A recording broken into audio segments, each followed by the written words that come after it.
Alerta Geral. Bate-papo político com os jornalistas Luzenor de Oliveira e Beto Almeida. São 7h19. Nós abrimos a edição de hoje do Jornal Alerta Geral falando sobre essas novas medidas anunciadas pelo governador Camilo Santana para enfrentamento da pandemia da Covid-19. Vamos continuar falando sobre esse assunto porque interessa aos cearenses, principalmente a quem reside na região metropolitana de Fortaleza e especialmente na capital, porque as restrições impostas na área do comércio dizem respeito, nesse primeiro momento, a capital, a Fortaleza. E o nosso repórter Carlos Silva tem outras informações que mostram a dimensão da gravidade da pandemia da Covid-19 na região metropolitana de Fortaleza. As medidas anunciadas na noite desta terça-feira pelo governador Camilo Santana, do PT, e pelo prefeito de Fortaleza, José Sarto, PDT, com restrições ao funcionamento de estabelecimentos comerciais na capital, dão a verdadeira dimensão da gravidade da pandemia da Covid-19 no Ceará. Uma informação antecipada no jornal Alerta Geral na segunda-feira revelava, com base em depoimentos da área médica, que a variante da Covid está na Grande Fortaleza desde o início de janeiro. O secretário de Saúde do Estado, Dr. Cabeto, descartou, ao ser questionado sobre o assunto, que tenha sido diagnosticado a variante do coronavírus em pacientes internados em hospitais de Fortaleza. O vai e vem de passageiros, inclusive pessoas infectadas com Covid-19, entre cidades da região norte, especialmente do estado do Amazonas e Fortaleza, era um indicativo de que o coronavírus, com a nova variante, se espalhou ainda mais em solo cearense. As ações anunciadas pelo governador Camilo Santana eram esperadas desde o início da última semana de janeiro, mas acabaram sendo proteladas por pelo menos 10 dias e nesta terça-feira as restrições caíram como surpresa na vida de milhões de moradores da região metropolitana de Fortaleza. As autoridades sanitárias já trabalhavam com esse quadro de agravamento da saúde que exigia as medidas oficializadas pelo chefe do Executivo Estadual. Com informações do Ceará agora, para o Jornal Alerta Geral, Carlos Silva. São 7h21. Jornalista Beto Almeida, esse é o assunto que mais interessa a população do Ceará, volto a dizer, principalmente a quem mora na região metropolitana de Fortaleza. O governador Camilo Santana anunciou novas restrições para o funcionamento do comércio. São as primeiras medidas adotadas neste ano de 2021, que repetem ações que foram implantadas no ano passado, como quando tivemos uma situação mais grave da pandemia. E agora nós estamos em uma nova onda da Covid-19, com muitos casos sendo registrados de pessoas infectadas, com hospitais públicos e particulares lotados, com poucos leitos de UTI disponíveis para casos mais graves. E diante de toda essa situação, até mesmo do relaxamento de medidas que cada um pode adotar, como por exemplo o uso da máscara ou o distanciamento social, diante dessa situação constatada pelas autoridades de saúde, o governo do estado impôs medidas restritivas ao funcionamento do comércio a partir desta quarta-feira. O decreto assinado pelo governador Camilo Santana com essas novas medidas foi publicado na noite dessa terça-feira e expõe, entre outras ações, os seguintes pontos. De segunda a domingo, a partir das 20 horas até as 6 horas do dia seguinte, fica suspenso o funcionamento de quaisquer atividades do comércio e de serviços não essenciais. Aos sábados e domingos, o atendimento presencial em restaurantes e demais estabelecimentos para alimentação fora do lar, inclusive praças de alimentação, barracas de praia e restaurantes de shopping center, somente poderá ocorrer até às 15 horas. Essas medidas, Beto Almeida, estabelecem os horários aí que atingem também outros segmentos do comércio considerado não essencial. Beto Almeida. Análise política com credibilidade e isenção. Luziano, o decreto, esse novo decreto que já entra em vigor aqui na capital a partir de hoje, pegou todo mundo de surpresa, pegou os segmentos da economia de surpresa. Agora, a gente precisa também entender os lados de todos que estão envolvidos nisso. Para começar, você aprofunde essa análise sobre a repercussão para todos os setores envolvidos na cadeia produtiva, na área do setor de serviço. Me permita, eu queria que você lesse aí, puxasse essa lista dos serviços que são considerados essenciais e não essenciais que se enquadram nesse decreto assinado pelo governador Camilo Santana. Ok, Luciano, então vamos colocar aqui de forma didática, primeiro o seguinte, colocar o que é que vai poder funcionar a partir das 8 da noite, a partir de hoje, quarta-feira, tá certo? Os serviços públicos essenciais. Claro, serviços públicos essenciais envolve aqueles de hospital, de pronto atendimento, de UPA, isso polícia, aí é polícia, corpo de bombeiros, SAMU, isso é serviço essencial. As farmácias também vão poder continuar, supermercados, mercantis, não é só porque pode achar que eu tenho uma pequena bodega no bairro, ela não vai poder funcionar? Vai, ela não vai poder vender bebida, mas alimento ela vai poder funcionar. Não é só os grandes supermercados não, tá? Os postos de combustíveis também vão ter que estar funcionando, isso aí não está atendido aí pelo decreto, tá certo? Já falei dos hospitais e as demais unidades de saúde, laboratórios de análises clínicas, porque logicamente atende um segmento que é essencial. A gente já falou da segurança, não só a pública, mas também a privada, essa também vai poder funcionar. E os órgãos de imprensa, os meios de comunicação, telecomunicação em geral, estão permitidos o funcionamento para além das 20 horas. E as funerárias, essas não poderiam deixar de funcionar, claro. E agora sim, jornalista Beto Almeida, essas medidas anunciadas pelo governador Camilo Santana chegaram de surpresa, principalmente para entidades do comércio. Embora na área da saúde, os sinais para a adoção dessas restrições já fossem bem sentidos, uma vez que os números estão cada vez mais elevados com pessoas infectadas pela Covid-19. Exatamente, Luciano. E aí é o seguinte, o governo do estado está entre a cruz e a espada, como se diz. Primeiro, a gente não tem ainda vacina para todo mundo. Isso é fato. Então só temos o controle da pandemia quando nós tivermos vacina suficiente para imunizar uma parcela significativa da população, algo em torno de 60% dos cearenses. Então, não tendo isso, ainda tem uma preocupação extra, que é exatamente essa cepa perigosíssima que foi descoberta em Manaus, que tem um nível de transmissão muito alto e que há uma possibilidade de que ela já esteja em ação aqui no estado do Ceará, na nossa capital principalmente. Então, temos todos esses elementos. E o governo, Luciano, é bom que se diga, ele poderia ter sido até mais restritivo. Nós não chegamos aqui a um lockdown, isso não é um lockdown. Na realidade, são restrições em horários de funcionamentos específicos. Poderia ser pior? Poderia.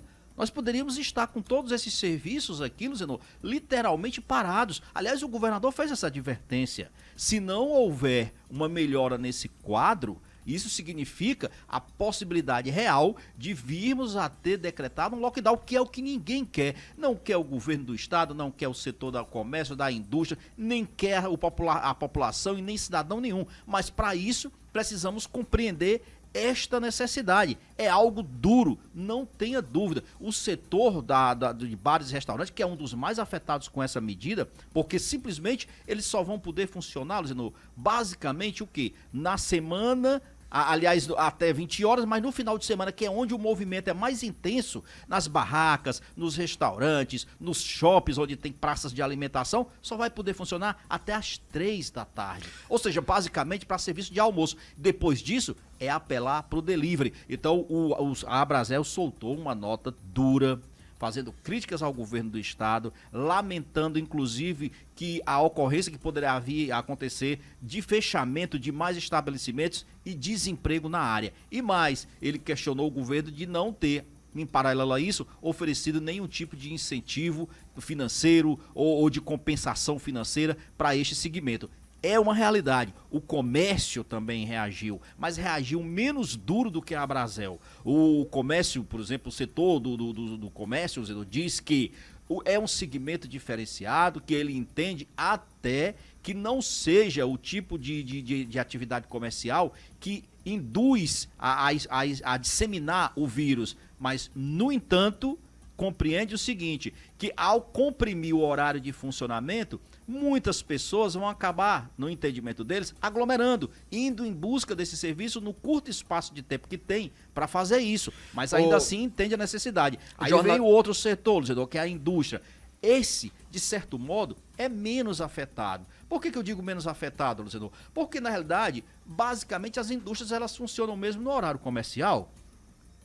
Vai atender, vai ter algum segmento da indústria que precisa ou precisaria passar disso? Tem. No entanto, é a indústria que abastece as demais cadeias produtivas. Então você percebe que o impacto é muito forte. E nessa questão das indústrias, do setor industrial, jornalista Beto Almeida, o contato entre as pessoas é bem diferente dessa convivência nesse corre-corre de estabelecimentos comerciais. Tem essa nuance, né? Mas são 7h29. Eu vou continuar falando com o jornalista Beto Almeida sobre essas novas medidas para enfrentamento da Covid-19 no Ceará, porque tem outras repercussões. Tem também na Assembleia Legislativa uma nova mensagem do governo do estado prorrogando por mais 6 meses o estado de calamidade pública no Ceará. Você vai saber por quais razões é necessária essa decretação do estado de calamidade e o que os gestores municipais e estaduais poderão fazer com o respaldo dessa legislação, dessa lei a ser aprovada pela Assembleia Legislativa. Daqui a pouco a gente volta. Alerta Geral. São 7h32. Eu volto com o jornalista Beto Almeida aqui no Bate-Papo Político para conversar, para continuar essa conversa sobre as ações que estão sendo adotadas pelo governo do estado para tentar frear, diminuir o índice de pessoas infectadas pela Covid-19. É muito crítica a situação na rede pública e particular de saúde. Nós abrimos o Jornal Alerta Geral na última segunda-feira, nesta semana, falando sobre os depoimentos na área médica que davam indicativos sobre a presença dessa variante da Covid-19 que está provocando uma nova onda de casos da doença. E essa nova variante já presente aqui nos depoimentos de médicos que atendem, que estão na linha de frente dos hospitais públicos e particulares. As autoridades do governo do estado, da área de saúde, contestaram a informação sobre esse diagnóstico de pacientes com a variante. Isso na segunda-feira, porque nas últimas 48 horas o quadro de gravidade ganhou uma nova dimensão e, diante de toda essa situação, o governo impôs essas medidas de restrição. A Assembleia Legislativa já recebeu uma mensagem do Poder Executivo com uma proposta, com o projeto que prorroga por mais 6 meses o estado de calamidade pública no Ceará. Isso significa dizer, Beto Almeida, que o governo poderá fazer despesas, gastos, sem seguir as imposições da Lei de Responsabilidade Fiscal. Assim também como acontecerá com os municípios que irão também ter esse prazo estendido de situação de calamidade pública. Exatamente, Luciano. Olha só, o estado de calamidade pública é uma situação, como se diz, anormal, provocada por prejuízos como pandemia, desastre, enfim, algo que implique o comprometimento, Luciano, da capacidade de resposta do poder público em tempo hábil. E é isso que o Estado está fazendo. Ele está exatamente se cercando da possibilidade desse instrumento para poder agir, inclusive comprometendo, se for o caso, os limites da responsabilidade fiscal diante de um assunto grave como é esse caso da pandemia. E o que se observa claramente é a responsabilidade que cada governador tem, que cada prefeito, o governo federal tem, em situações como essa. Ao decretar por mais 6 meses estado de calamidade pública, o governo do Ceará sinaliza para os cearenses que não é mais nem a luz amarela não, Luciano, é a luz vermelha mesmo. Hoje nós temos mais de 81% dos leitos de Covid aqui no estado do Ceará ocupados.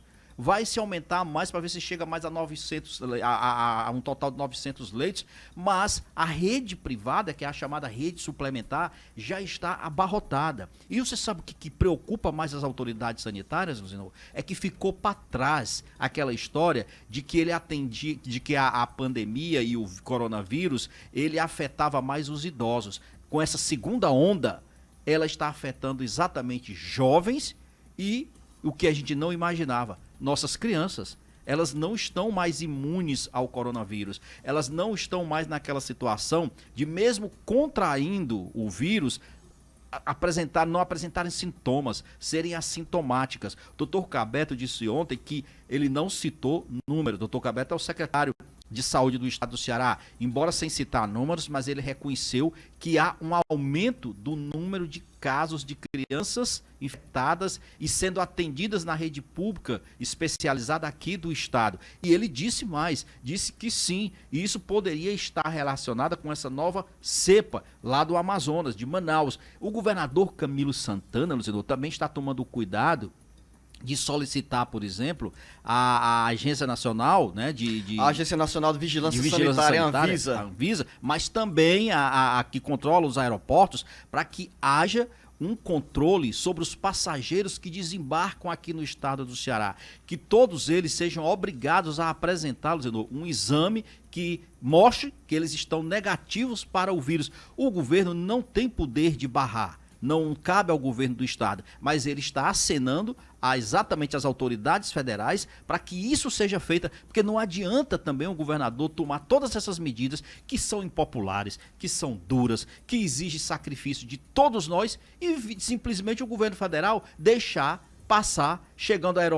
no aeroporto de Fortaleza, pessoas de todos os estados, de todos os países, sem que seja cobrado dessas pessoas uma constatação de que elas não estão contaminadas pelo vírus. E nessa área aí, Beto, essas providências, infelizmente, deveriam ter sido adotadas lá no início de dezembro, quando tivemos um grande fluxo de pessoas saindo do Ceará, entrando no Ceará, nos municípios do interior e também na região metropolitana de Fortaleza. E essa preocupação é válida nesse momento porque nós temos, por incrível que pareça, nesse momento Fortaleza como um dos destinos mais procurados para o período do carnaval, embora aqui no Ceará e em outros estados nós não tenhamos o feriado. O feriado está sendo suspenso justamente para inibir as pessoas de viajarem, de se locomoverem e com isso transmitirem a infecção da Covid-19. Sobre isso, viu, Luciano? Só para encerrar, sobre isso é bom que se diga.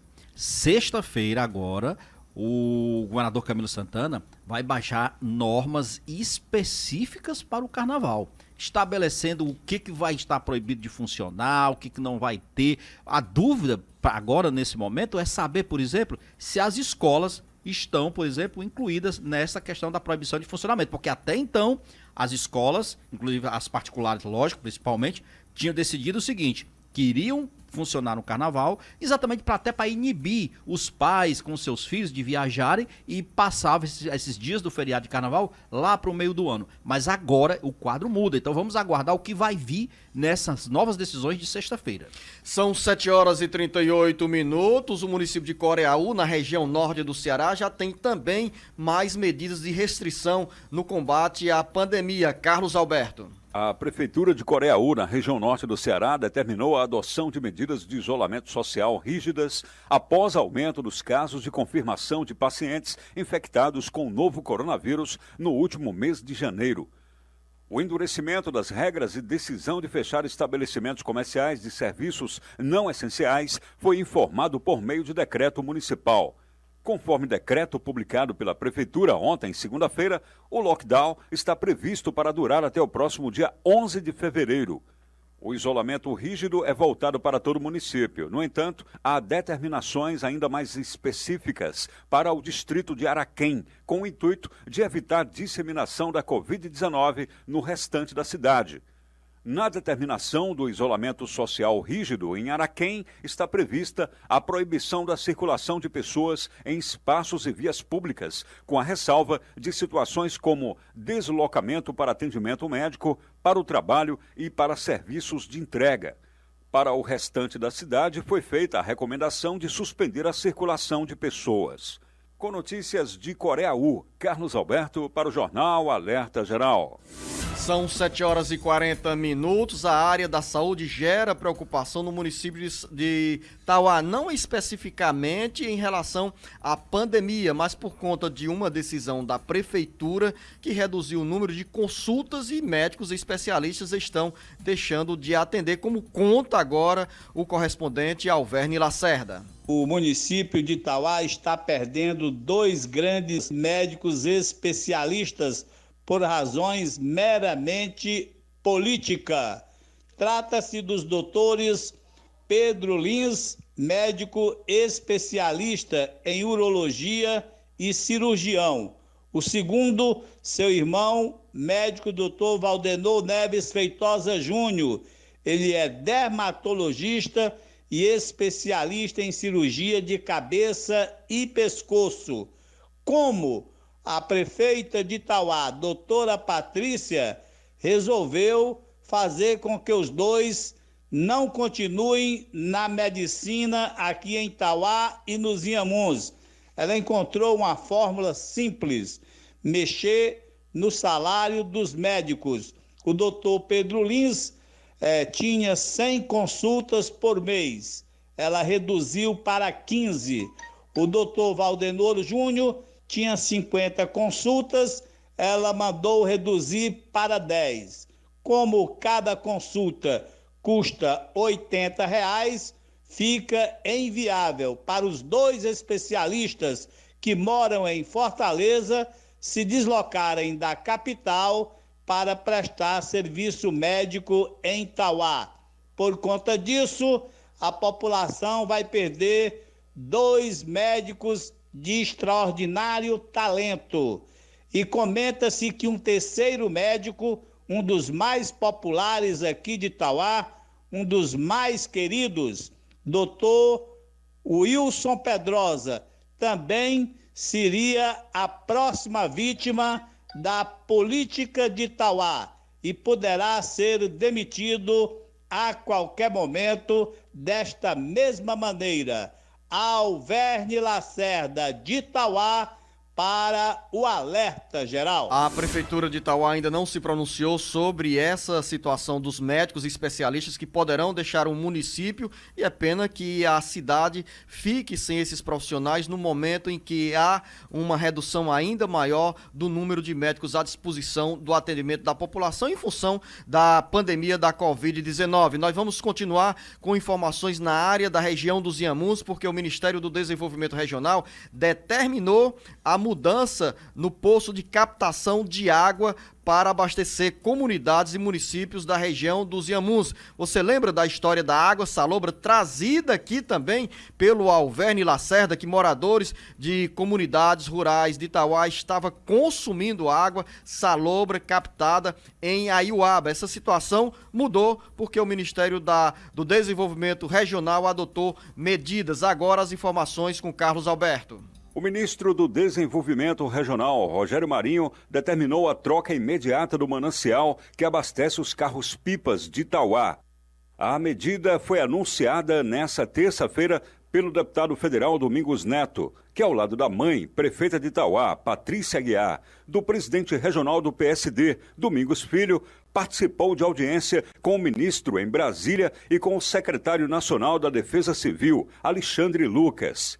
Durante o encontro, Patrícia apresentou o laudo do Nutec, que apontou alto teor de salinidade da água distribuída por carros-pipa em comunidades rurais de municípios da região dos Inhamuns.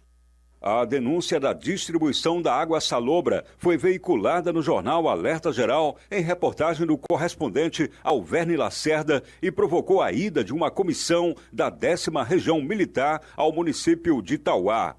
Em nota, a redação do jornal Alerta Geral, a 10ª Região Militar, anunciou que estava acompanhando o caso de perto. O correspondente Alverne Lacerda traduziu o drama enfrentado pelos moradores de comunidades rurais que eram obrigados a consumir água salobra extraída do Poço Mogno, no município de Aiuba. Antes, a água com boa qualidade era captada na cidade de Pio Nono, no estado do Piauí. Com redação do Ceará Agora, para o jornal Alerta Geral, Carlos Alberto. São 7h45, o tempo já esgotou, Beto Almeida, mas importante esse registro sobre a decisão do Ministério do Desenvolvimento Regional, porque corrige uma injustiça que estava sendo imposta aos moradores dessas localidades, de municípios da região dos Inhamuns, que é consumir, beber água salobra, que traz, como disse aqui o Alverne Lacerda, que gera graves problemas de saúde a quem já enfrentava essas dificuldades lá na região dos Inhamuns. A água que era captada em Aiuaba, que tinha esse teor de sal que chegava a essas comunidades por meio dos carros-pipa. Eu fico me perguntando, isso é uma questão de saúde pública, para início de conversa, tá? E aí veio a intervenção do Ministério do Desenvolvimento Regional. Eu fico me perguntando, precisava chegar até o ministro mesmo? Será que a 10ª Região Militar, ciente desse fato, já que ela é a gestora da Operação Carro-Pipa, aqui para o Ceará e para o Piauí, não faltou bom senso da 10ª Região Militar em relação a essa questão? Ainda bem que isso foi corrigido, porque não dá para se pagar por um serviço que não tem qualidade e não pode ser consumido, e qualquer leigo sabe disso. E uma correção feita, jornalista Beto Almeida, a partir da veiculação de uma informação trazida pelo Alverne Lacerda, que mostra aí como é importante as pessoas denunciarem, Sem buscarem dúvida. os seus direitos e também brigarem contra injustiças, como é esse caso lá nas comunidades rurais da região dos Inhamuns. Final da nossa conversa, jornalista Beto Almeida, dedicamos o bate-papo político a levar a você, ouvinte, internauta, essas informações sobre o decreto do governo do estado que impõe restrições ao funcionamento de serviços não essenciais nessa nova onda da pandemia, da onda da Covid no Ceará, um quadro de muita preocupação. A você, Beto Almeida, o nosso bom dia, o nosso grande abraço a você, ouvinte. Tem mais informações daqui a pouco com Marcos Furlan.